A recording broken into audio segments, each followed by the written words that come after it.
I am here with Katharina Dalisda, looking to defend her strawweight title on February 10th, Oktagon 53. First of all, how is everything going ahead of this fight? How's camp been for you? Um, it's all going well. So I'm well prepared, had a lot of good training sessions, and I'm really looking forward for Saturday. Well, that is good to hear. Is there a different feeling now defending the belt instead of pursuing it, instead of chasing it? Do you feel like you have a target? Is there a different mindset?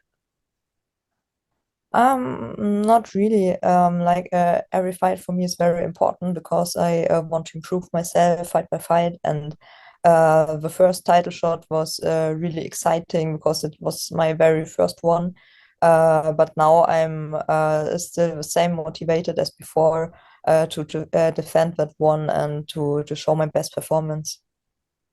Has camp changed just in terms of, for the last fight and for this fight? Obviously, now you're preparing for a 5 round fight.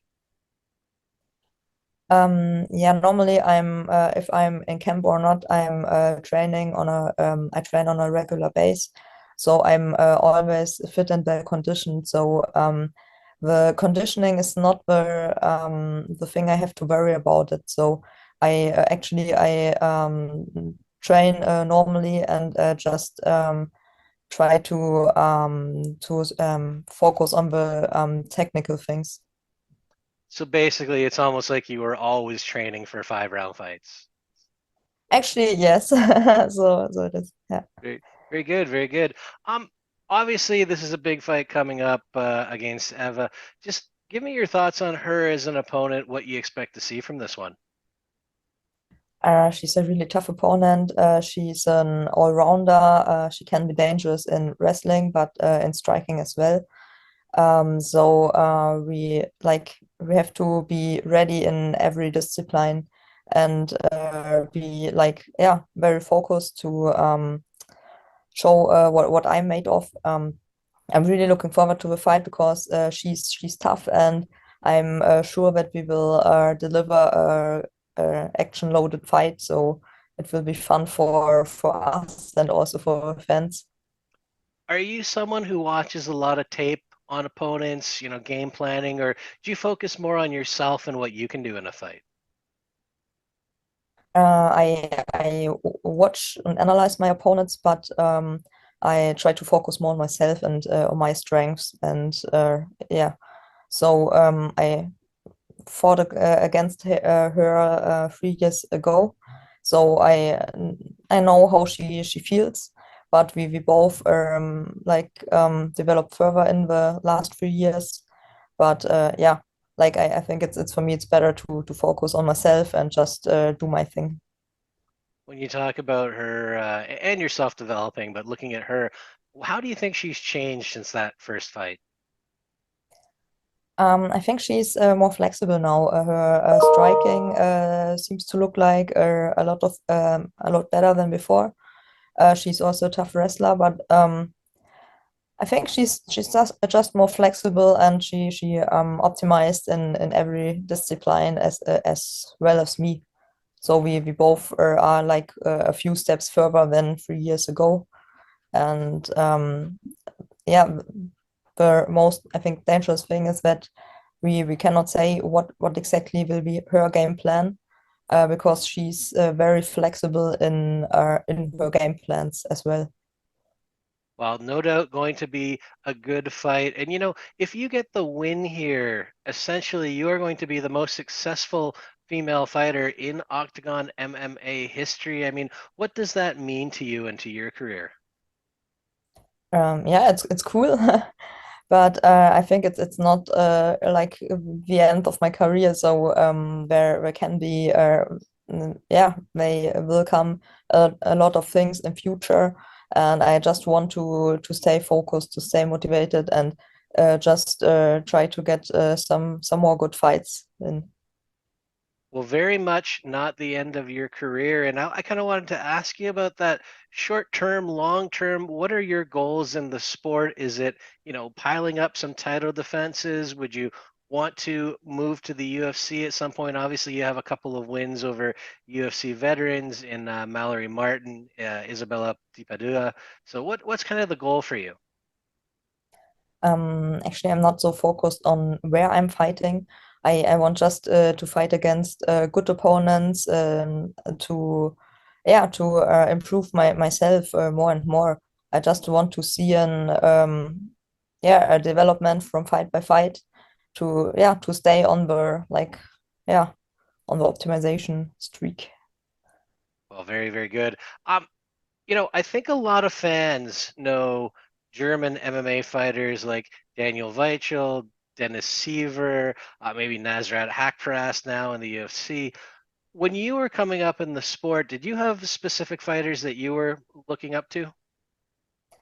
Like before I came into MMA sport, I didn't watch it. It was like I was coming into the sports by surprise, more or less. But like the people, the athletes I watch are the fighters which are like the experienced one of our team. So that were the people who helped me a lot in improving myself and who teach me a lot, who yeah were always there for me. That was, for example, Daniel Weichel or Max Koga. They are also often in my corner, and I learned so much from them. And that's the people I'm yeah looking up. When you say you came into the sport by surprise, how did you get into MMA then? I did a long time judo. But then I just tried, yeah, tried kickboxing for fun. But I wasn't like, I didn't have in mind to fight or to go into MMA. It was like just I had fun in training, and then I was training really intensive, and when I was like wanted to go to kickbox sparring, but there were no training partners. But in the same time, there was an open mat for grappling, and I thought, okay, I have a judo background, I can try. And that was the point where I said, okay, I really want to do grappling also. And yeah, then it came all up with MMA. Well, obviously, it's worked out very well and turned into a career. Um, when you talk about the judo background, was there a point where you thought maybe you would go further with that, maybe go towards the Olympics or something like that, or was it more of just something you did for yourself? It was like just a hobby. I didn't do it so intensively. Like I was training a lot and I was training hard because I just liked the training. I was doing some competitions, but I never had the never felt yeah, I never wanted to go into like the high level competitions or something. When I did judo, I was yeah a lot of younger than now, and I wasn't so strong in my mind, so mentally strong to believe in myself that I could do it in the sport.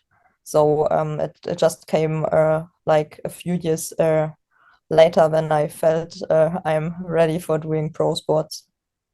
Very cool. Just one more on that. What's been the most challenging part of the transition from judo to MMA and all the disciplines? Is there one area, be it grappling or striking, that you found most difficult to kind of adapt to? I think the most challenging thing is to put the disciplines together. So, like the striking, if you just think in the striking level, it's okay. You can just learn it and do it. But like the transitions from striking into wrestling or from wrestling into grappling, that you like as a judoka, you move differently. You have your kimono, and you maybe you don't think so much about your back because the ground game is a really short one and you can avoid it. And that's the like the transitions that you just think one step further to not get into dangerous situations then. Very good. Well, Katharina, I am looking forward to seeing you put it all together at Octagon 53. Looking forward to the fight. Want to thank you again for the time today. I'll ask you one more before I let you go. Just give us a prediction for this fight. If you've got a finish that you see maybe happening around, how do you see this one ending up? So the last one between Eva and me was a decision by points. But this time I don't want to leave it like until the end of a fight. So I want to have a finish. Like maybe I'm not sure when it happens, and I'm not sure which one it will be, but I want to finish the fight before the end of the rounds. Good stuff. Don't leave it in the hands of the judges. Thanks again for the time today. Best of luck on February 10th, Octagon 53. We'll be watching. Have a good one. Thank you. Have a good day.